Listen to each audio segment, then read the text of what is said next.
Hi everyone, Tom Vogel, wrestling's finest PC pro wrestling game. This is going to be a little different type of video. I'm calling it the aftermath. What's it the aftermath of? Well, the last two videos I did were regarding my Atlanta Municipal Auditorium house show when at the very end Tommy Rich won the national title from the spoiler, but afterwards in the post-match injury check, Mr. Rich was seriously injured. So what I want to talk a little bit about here is, in this video, is kind of tell you what the game gave me and kind of the thought process that went into what I needed to do, regarding the situation. And so on the previous video I talked about how at the end of every match I do a post-match injury check where you roll two 10-sided dice, and if you roll a 99 or 100, which is 0-0, there is a possibility of a wrestler suffering an injury. Well, what I did, I had 6 matches.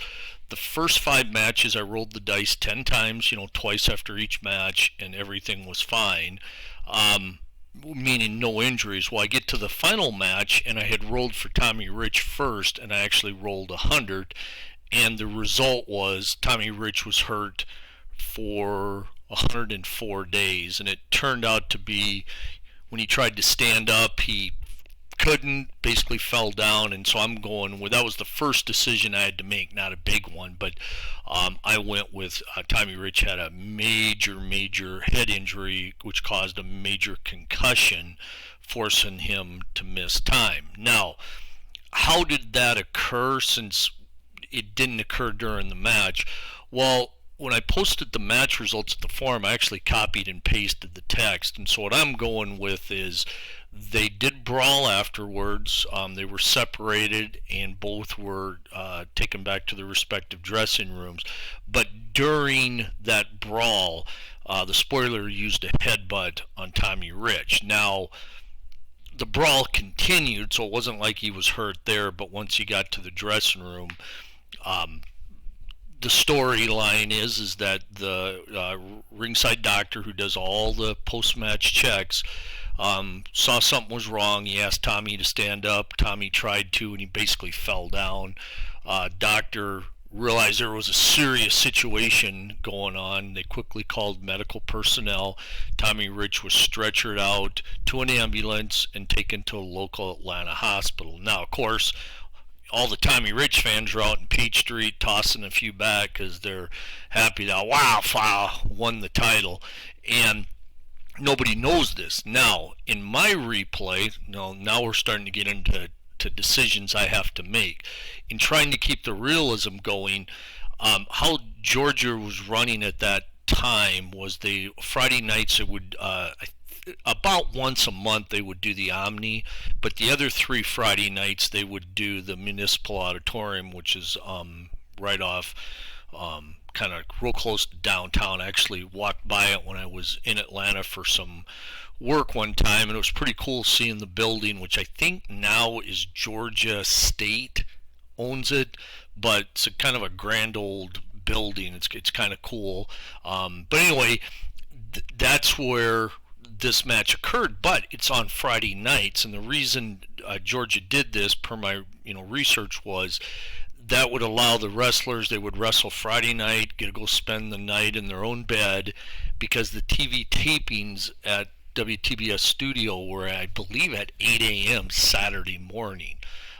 So that was, and this was every week. So when this card is over, the Saturday show would highlight what occurred or talk about a little bit, but they'd already have to start hyping the next Friday show. So, how do you, how am I going to explain all this coming up the next day? So that was my first decision how to do that. I didn't want to hold out too long, so I came up with the big storyline that once Tommy Rich was admitted to the hospital, the neurologist who examined him basically said Tommy Rich was going to be out 3 months at least. because this was some serious concussion stuff he was going through, and the protocol was they had to be very, very careful. So that's the storyline. Well, once that diagnosis was made, phones were ringing off the hook all over the greater Atlanta area, and the championship committee convened at 3 a.m.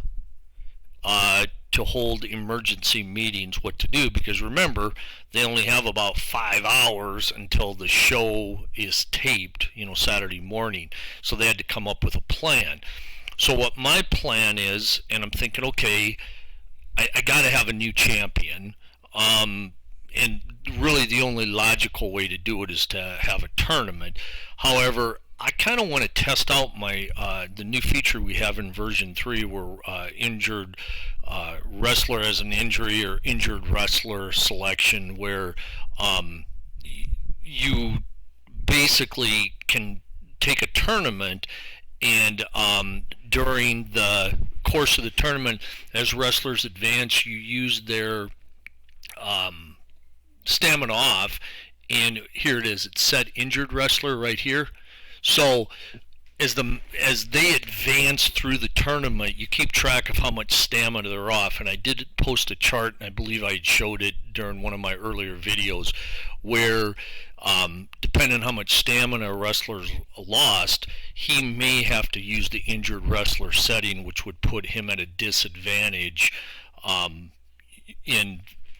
during the tournament. So let's say your first match you didn't lose much stamina and you're fine, but let's say the second match you were in a war and you lost a lot of stamina, so you go roll the dice, and voila, it says you do your stamina loss. The rest of the tournament you now have to use the injured wrestler setting, which will then limit the effectiveness of a wrestler. The game computer does the computation.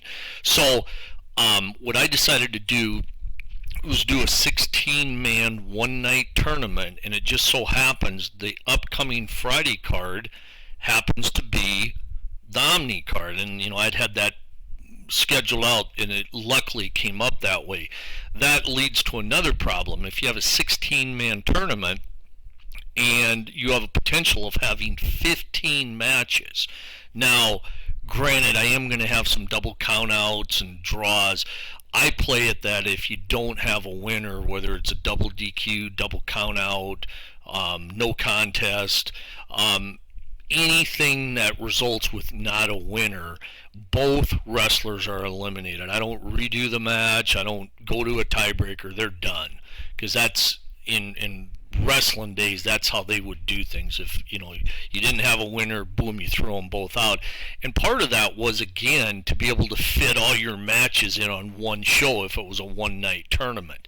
So I'm setting up a 30-minute time limit, and what I did was, since I don't really like seeding them for a tournament, and there's probably 22, 23 guys I could have chosen. So what I decided to do, another decision, I tried to use what the game gave me, the upcoming week of Georgia touring. They're in Chattanooga, they're in Carrollton, they're in Augusta, they're in Macon, they're in Savannah, and I think there's one place I'm missing in there. What I'm going to do is, there's 14 spots already taken for my 16-man tournament. I'm now going to do an 8-man kind of a tournament where each of the towns I mentioned will have one of the 4 matches. Once I get to the final 2, those 2 guys will join the 14, and then I'll get my 16. So that gives the fans in these towns for the week kind of something to get excited about, because they're going to see basically a qualifying match to see what 2 wrestlers joined the 14. What I tried to do was take guys that had just joined Georgia or just came off injuries, or maybe a little on the lower level. So they're not the cream of the crop. I mean, you got Gino Hernandez, you got Killer Brooks, you got Brad Armstrong, Steve-O, I believe Tito Santana, Sterling Golden's in it, and I don't know how many I named there, but there are 8. And like I said, the winners of the first matches will then meet, and then the final two will join the 14. That way, A, I get a crown a new champion. B, I get to help these small towns out, getting fans a little excited. You're going to Carrollton knowing that, wow, I'm going to see a match where quite possibly the winner of it has a pretty good chance of being in the national tournament. And let's say he wins it. And then I can say, I saw that guy qualify for the tournament in my little town. So that's what I'm doing there. Plus, it gives me a chance to give my tag team champion, the Samoans, and Kabuki a little bit of time off during the week. So that's the plan behind it. Of course, whoever wins the title will be my new national champion, and then of course that can lead, I can see what the tournament gives me, but also, if a face wins, I can go one way, and if a heel wins, I can go the other way. And then Tommy Rich, of course, will come back in 104 days, and if it's a heel as champion, now Tommy Rich can, say, I never lost that belt, and I want to wrestle, but the doctor said I couldn't, so I couldn't wrestle. So he's going to come back and, try to gain his title back. Now, the final curveball I had was, if you look back at some of the old territories, they did not start their cards a lot of times till 8:30. And you think, wow, that's pretty late. And the reason is, I was really perplexed by that, so I did a little bit of research. I thought, well, is it because they wanted the town to clear out? And I go, well, that makes no sense, because smaller towns don't have a traffic problem. So why would you start a card so late? Was it the wrestlers coming in from long distance? Not really. That really wasn't it. And what I found out it gave the fans a chance, because a lot of these were in smaller rural towns, gave them a chance to complete time working in the fields. And then when it became dark, they could go home, grab a shower, eat something real quick, and then head to the matches at 8:30. So that was kind of the precedent for that. And if you look at it, a lot of these cards, in the smaller towns, would only have 5 matches, maybe 6. And if you think about it, if a card started at 8:30 and they wanted to get everybody out of there no later than 10:30, you got basically 5 matches for 2 hours, but they never start on time. You have a little bit of time between matches, and then you have typically a fairly long, intermission to let people go load up on the beers and dogs at the concession stands. And a lot of times this was before any merchandise was sold, but it was just a chance for people to go to the bathroom, get a few more beers in them, and get back to their seats. So if you think about it, they're really in 2 hours, between matches and your lengthy intermission. A lot of times your wrestle time was maybe only an hour and 20 minutes, an hour and 15. And so that's how it worked out, because I was thinking, wow, if they're starting at 8:30, they weren't getting out of there till 11:30. But when you look at match times, that was not the case. So one of the stipulations I have to make for the Omni now is they're going to be starting at 7 in order to plan for as many as 15 matches. Because in real life, if every match, went 25 minutes, let's say, and you had all 15 matches, I think it is, you could be talking wrestling for about 7 hours. Now, that isn't going to happen more than likely. I hope not.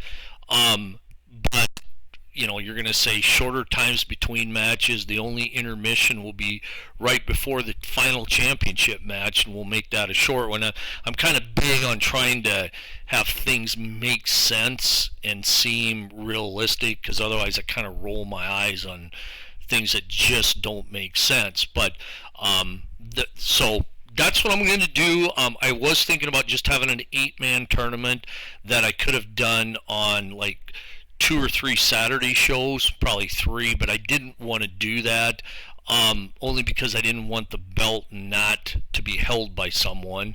I'll also get to test out the new feature that it will be a title match, the final match, but neither wrestler will, of course, be the champion, and that will allow different text to come up when, hopefully a champion's crowned. Now, if you have a double DQ or a double count out, which isn't the end of the world, that can actually prolong it a little bit, maybe by a week or so, and that can give me something else to maybe come up with. I hope it doesn't happen, but you kind of got to be ready. So that simple dice roll after Tommy Rich won the title, that when I looked down I saw 0-0, I know Tommy Rich has a high injury rating. I go, oh boy, if he gets injured and it's more than 30 days, I have to already strip him of the title because you have to defend it within 30 days. And it was just like, wow, that simple little dice roll gave me something to now work with, whether I wanted to or not. And but it does. It gives me a chance to test out our new set injured wrestler, and gives my Omni gets a suit. You would think you'd have a great turnout for this, because you're going to get to see the national champion crowned. And I've always tried to build up my national champion as one of the most important territory title belts, in the pecking order of the National Wrestling Alliance. So I only used wrestlers that are in Georgia. You're going to have Spoiler, Ted DiBiase, Bob Armstrong, Roy Gunkel, Mr. Wrestling 2, Tony Atlas, Dickie Slater, Wahoo McDaniel. But those are the 14, and then, like I said, the 8 other guys, they're going to have a mini battle, and the final 2 will join the 14. I think I am going to do the card as part, or the cards as part of my video series. So anyway, appreciate you joining in. I know this was a little different one. All you got to hear on this one was me blabble and not show anything, and I hope that's okay. I typically won't do this, but sometimes people will email me, or you see questions at the forum about how do you know when the game gave you something, and you won't until it happens, but you will know. And this is one of those, it just came out of nowhere, and you got to work with it somehow. So I appreciate you spending some time with me. If you want to check out our game, and you're thinking about purchasing it, or if you really don't have any desire to buy a wrestling game, but you want to hear more about the game and see some of our wrestling worlds, and maybe join in on our great wrestling discussions. Actually, the most recent one was about Coco Beware / Skip Young. So we get some pretty good topics. You can go type 4 words into your search engine: Delphi, that's D as in dog, ELPHI, forum, Wrestling's Finest, and that will take you directly to my Wrestling's Finest forum page. On there, there's the website link at the top. That will take you directly to my website. And also on the Delphi forum and at the website, there'll be links to my YouTube channel, where I have, I think, 40-some videos now, where you can learn more about the game. And if you didn't happen to see my 2 Atlanta videos I did for the card I'm just talking about, they're up there now too. You can also email me. My email address is, I'll try to give this to you slow, it's one word, all lowercase, Tommy, Tommy, initial V as in Victor, 33 at att.net. That's Tommy V 33 at att.net. I can send you some newsletters I've issued over the last, it's all going to be 7 years this December. I issue those periodically, and I can answer any questions you may have. For those that have the game, I really appreciate your tremendous support for the game. And for those that frequent our forum, and especially those who post messages, thank you for taking the time to do so. It's so fun to get to read other wrestling worlds, and just have some entertaining wrestling related talks. So with that, I'll say goodbye. Hope you have a great rest of your day. And this is Tom Vogel, Wrestling's Finest PC Pro Wrestling Game, saying so long.